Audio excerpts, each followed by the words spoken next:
everybody, Mike here with Delta Faucet. If you're planning a bathroom renovation or even doing new construction, a steam shower can make all the difference in elevating your showering experience, and it's a project that we can help you tackle. Now in this video, I'll be running through the installation steps for the Delta SimpleSteam Kit. Now keep in mind that building codes are different everywhere, and for the scale and components of this project, you will need a licensed electrician and a licensed plumber. Also, you'll want to make sure you have a 240 volt circuit available, as well as a nearby water supply stop. Now before we get started, we want to make sure you're watching the right video. So be sure to take a look at your installation booklet or your packaging to confirm what steam system you've selected. Now this video will cover the Delta SimpleSteam Kit. However, if you have a different Delta Steam product, don't worry, we have other videos for you. This video will also be covering the installation of the steam head, the control, and the generator. I will also be installing the optional generator pan and the auto drain. However, it's important to note that while these are not required components, they are definitely recommended for some additional peace of mind. Now, before we get started, there are a few things we should cover. First, the shower area or steam room needs to be completely enclosed to retain the steam. Your walls and your ceiling need to be tiled, insulated, and waterproofed. You also need to have a shower door with a continuous seal all the way around your enclosure. However, a small gap at the bottom of the door of about a ½ inch or less is recommended to allow for a little bit of additional airflow. Okay, if you're feeling good about it, let's get started.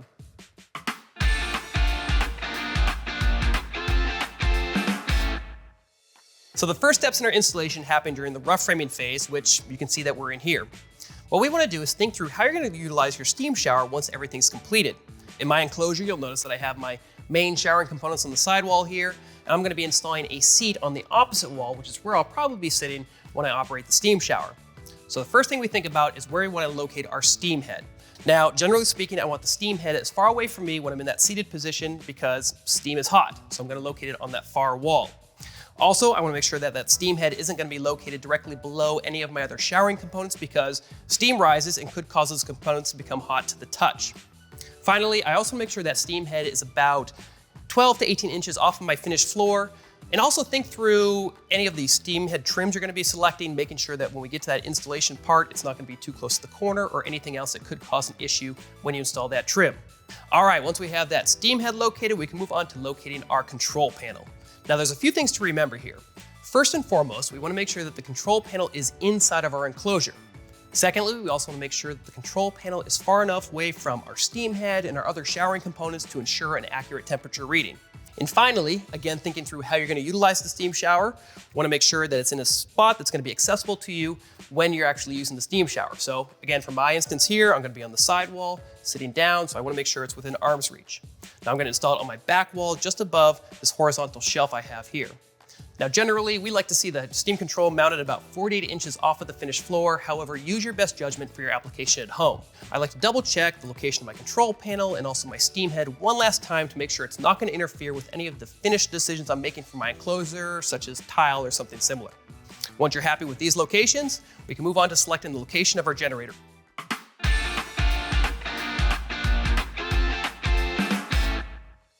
Next, we can move on to determining where we want to install our steam generator. I've got my generator dry fit in here so I can kind of show you how this is all going to look. And you'll notice that I'm locating it in a closet that backs up to my shower enclosure.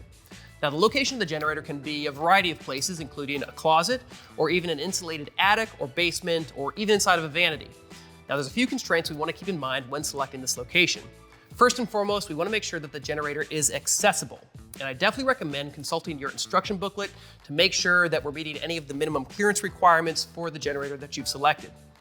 Next, we also want to make sure that the length of the steam line that is going to be connecting the generator back to the steam head inside of our enclosure. Now for ideal performance, the steam pipe should be less than 25 feet, but it could be as long as 50 feet if you need to. And finally, we also want to make sure that the length of the control wire that's going to connect the generator to our control panel is going to be less than 70 feet. Now keep in mind your kit will come with a 35-foot wire, however Delta offers an extension of another 35 feet to bring that total up to 70 feet if it is required for your installation. So once I've determined my generator location, I can turn things over to my electrician and my plumber to finish out the rough-in requirements for this installation. First, for my licensed electrician, you notice they ran a dedicated wire back from my breaker box to my generator location per the specs in the installation booklet to power my unit. And also has run a conduit to run my control wire, again, from my generator to my control panel location inside my enclosure. Now for my plumber has given me a dedicated cold water supply line in the general location of the generator, as well as already run my 3/4 inch copper line that will connect my steam output of my generator back to the steam head in my enclosure. Now, a few things to mention about this 3/4 inch copper line. First and foremost, if the line is over, say, 10 feet in length, we definitely recommend going ahead and insulating it with the appropriate heat-rated insulation. However, I think it's a great idea to go ahead and insulate it in any application you might be doing because it helps ensure that your unit is going to function as efficiently as possible. I've also had my plumber install a drain at this location because I'm going to be installing the optional generator pan and optional auto drain. However, even if you aren't installing these two units, I definitely think it's a great idea to still have it here because it will help make maintenance that much easier, and it may be required by code. So, once your electrician and plumber have finished up all those rough-ins, we can move on to finishing up your enclosure and into the final steps of the installation.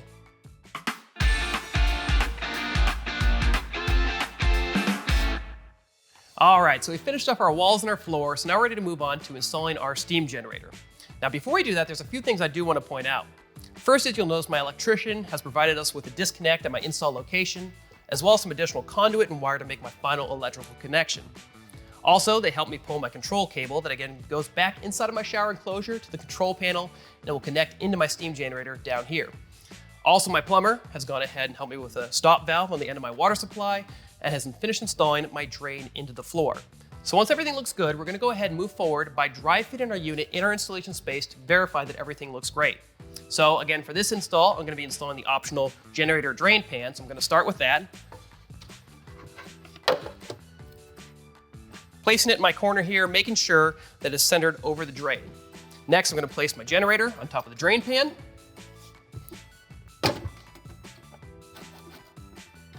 Again, making sure that's relatively centered in the pan itself. Now at this point, there's a few important things I'm going to check for. First and foremost, I want to make sure that I'm meeting all of the clearance requirements around the unit as specified in my installation booklet. And I also want to make sure that my unit is going to be installed sitting level. Both those things look great. Also, the final thing I want to check for is making sure that my drain line for my pan and all of my planned drain lines for my auto drain and my pressure relief valve also are going to easily run to my drain location. Once that looks good, I'm going to move on to my electrical connections. First, checking to make sure that my main electrical connection here, coming through that top knockout, looks like it has plenty of slack, which it does. And also that I have enough control cable to make that connection to the back of my steam generator easily, which I think we're going to be in good shape there as well. Next, I want to check my plumbing connections. First, making sure that my supply line is going to be close enough to my steam generator to make that connection easily, which I think we're going to be in good shape. And then also, I want to make sure that my steam line coming out on the wall is relatively lined with my steam output of my steam generator. Now, one thing important to note here is my plumber is going to make sure that this connection between my output tube and the tube that goes into the shower is going to be connected by a union. And what this is going to allow that if in the future I need to do any maintenance or remove the unit for any reason, it makes removing that connection very easy to do so. I also want to make sure I've thought through where my pressure relief valve is going to drain to, either down into my generator pan or directly into my indirect waste line. Also, if you're installing the optional auto drain, I want to talk through this just for a second.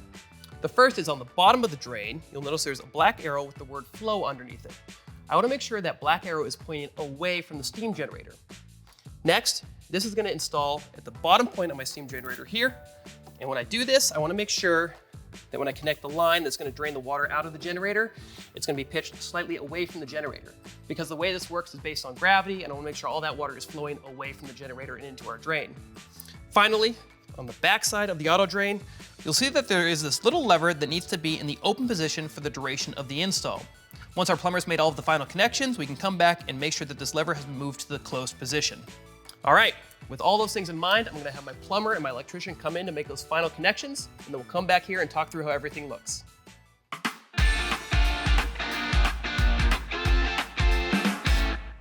All right, our electrician and plumber have finished up all of our final connections, so let's check out the unit to see how all of this is coming together. Now, first and foremost, before the electrician made any of the internal electrical connections, we verified that the main power supply to the unit was in the off position. The first thing we did was, since we were installing the optional auto drain, was connect the wires from the drain inside the included conduit, back inside the unit, and then connecting to these two lugs on the circuit board right here. Also, now that we have the auto drain connected to the unit, we want to verify that the auto drain is in the closed position. Next, we connected our control cord coming out of the wall through one of the back knockouts using a stress relief clip, and then connecting it to our circuit board. And it really doesn't matter which one you use, either one will work just fine for your control panel.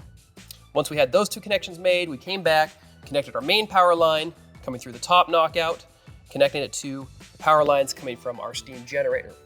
And that wraps things up for the electrical side of this. Now for the plumber, we connected our supply line to the inlet for our supply on the steam generator. Then we finished the connections of our steam line, including that union we talked about earlier, in case we ever need to remove the unit. Also down here, we have the additional drain for our pressure relief valve. And the important thing with the pressure relief valve is making sure that it drains into either our generator drain pan or into our floor drain. We also need to make sure there's an air gap included. What this is the distance below the bottom of our drain pipe in either the drain pan or the floor drain. And that distance needs to be double the diameter of the pipe. So in this case, for the pressure relief valve, that was 3/4 of an inch was the diameter. That means the air gap needs to be 1.5 inches. I've also had my plumber add a little bit of extra tubing here, this little elbow, making sure that any water that's coming out of the auto drain is directed into my floor drain. Also, I've added a little elbow down at the bottom here, making sure that any water that leaks out of my drain pan is also directed into my floor drain. Now with the auto drain, we want to make sure that there is an air gap just like we had on the pressure relief valve. Again, double the diameter of the pipe. So in this instance, for the auto drain, that pipe diameter is 1/2 of an inch, so that air gap needs to be at least 1 inch between the bottom of the elbow and the floor drain itself. Okay, everything looks great here, so I can go ahead and close up the side panel of my unit. Then we'll move inside the shower to install our steam head and also our control panel.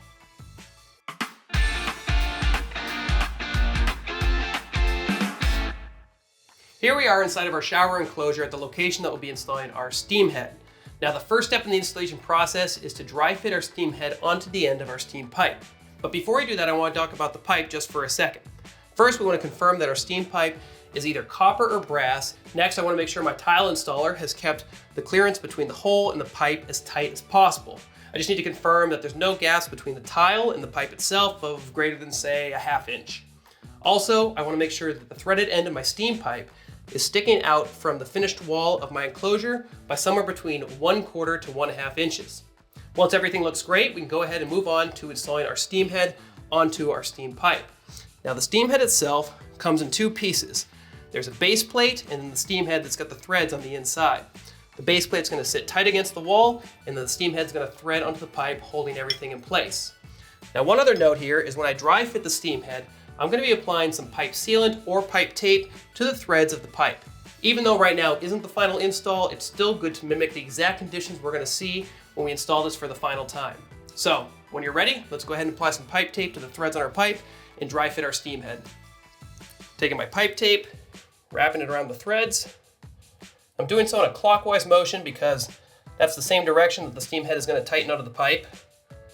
And also making sure that I'm not covering the output of the pipe with any of the thread tape. Okay, then I'm going to take the base plate of my steam head, hold it over the pipe, like so, and then gently screw on the steam head onto the pipe. And one thing you'll notice is as I'm doing this, I'm not using any tools, no pliers, no wrenches, nothing like that. Everything can be done by hand, and we want to confirm that we're not going to be causing any damage to the trim or my enclosure walls. Okay, once I've got that snugged up on my wall, now I can check for my final alignment. There's a few things I want to keep an eye on.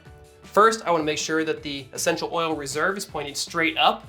Also, I want to make sure my base plate is tight against the wall and as well as square with my tile in the head itself, which everything's looking great here. Now, if for some reason when you're hand tightening this up, you weren't able to achieve a snug fit and get this right alignment with this essential oil reserve facing up, there is a way to adjust the threads on the back of the steam head that I'll show you in just a second. Now at this point, we also want to think about how our steam head is going to function. Now the default function of the steam head is to allow steam to enter your enclosure from all 4 directions, top, bottom, left, and right. However, for your installation at home, you might decide that you want to divert that steam in only 3 directions, 2 directions, or even 1 direction. There's a way to do that I'll show you in just a second. Once everything looks good, we can go ahead and disassemble our steam head off of our steam pipe, and then we'll take a look at the backside about adjusting that diverter as well as the threads. All right, now that we have that steam head off, you'll see on the back of the steam head itself a threaded hub here. Now again, if you're having trouble getting the right alignment with that essential oil reserve facing straight up, we can disassemble those 3 screws and then adjust the hub 120 degrees either to the left or to the right, and then reassemble the hub, which will change the configuration of the threads and allow you to get the correct orientation when you're hand tightening this to your shower wall. Next, if you want to divert the steam coming out of the head, you can use this included diverter plate. Your trim head ships with one, and all you have to do is put the diverter plate on the side that you don't want the steam to come out of, and then hold it into place with 2 small screws in the respective corners. Now, if you really want to have full control over how the steam comes out, you decide you want to add 1 or even 2 more diverter plates to the head, you certainly can do that. So just be sure to contact Delta's customer service team. They'll be more than happy to help. Now with our dry fit phase complete, we can move on to the final install of our steam head. So I've gone ahead and removed any residual pipe tape from my threads and added a new bead of sealant or pipe tape. Next, I'm going to start with the base plate of my steam head, except this time I'm going to be adding a bead of silicone sealant to the bottom of the plate all the way around the edge here. Now the sealant I'm using is the silicone sealant that comes included with your control panel pack. So I'm going to go ahead and pull off the top and then add a bead all the way around the side and the back of my base plate, like so. Once I've got that in place, I'm going to place it against my enclosure wall, making sure I'm keeping it centered over that pipe as much as possible. Once that's in place, I can grab my steam head and just like the dry fit phase, carefully spin it on to my steam pipe, making sure I'm not cross-threading it at all. Should thread pretty easily. Again, doing everything by hand. Okay, I've got everything hand tight, so now's the time to check for my final alignments. First, again, just like for the dry fit phase, I want to make sure that my essential oil reserve is facing straight up. I also want to make sure that my base plate is tight against my shower enclosure wall, and also making sure that it's square with the head and the tile around it. Everything's looking perfect here, so that about wraps up this installation. At this point, I'd want to take some time to clean up any additional silicone sealant that may have squeezed out from behind the base plate as we were tightening everything down, and also make sure I give this ample time to fully cure before putting it into use. And that's one last point I want to make too, is when the steam head is in use, it is going to get hot. So if you're worried about the potential about any inadvertent contact, you could use this included silicone cover, place it over the steam head, and that will offer just another layer of additional protection. Okay, that wraps up this trim install, so let's go ahead and move on to installing our control panel.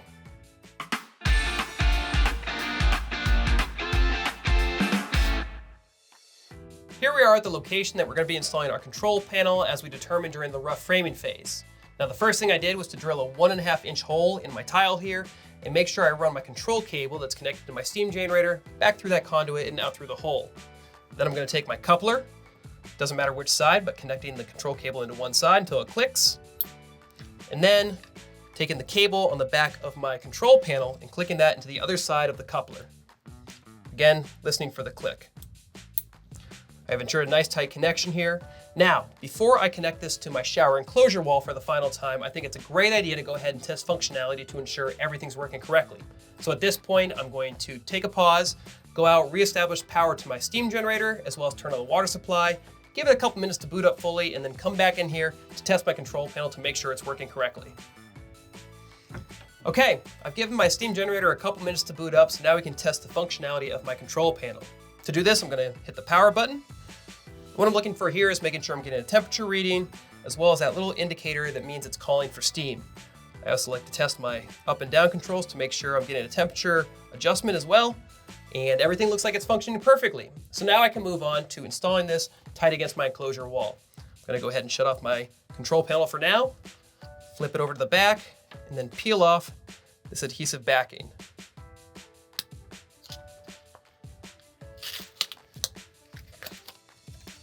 Once I've done that, I'm going to go ahead and use the included silicone sealant, adding a thin bead all the way around the edge of my control panel.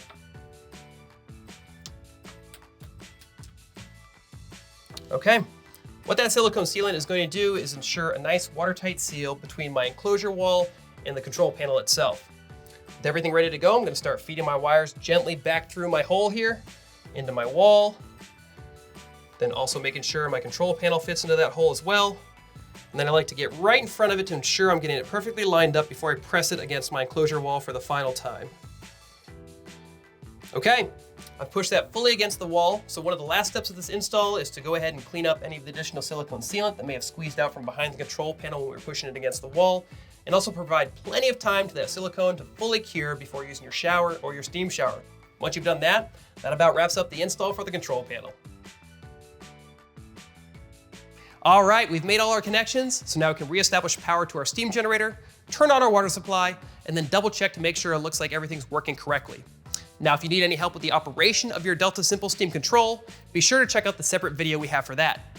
And remember, if you have any additional questions, you can always reach out to the Delta Faucet customer service team. They're more than happy to help.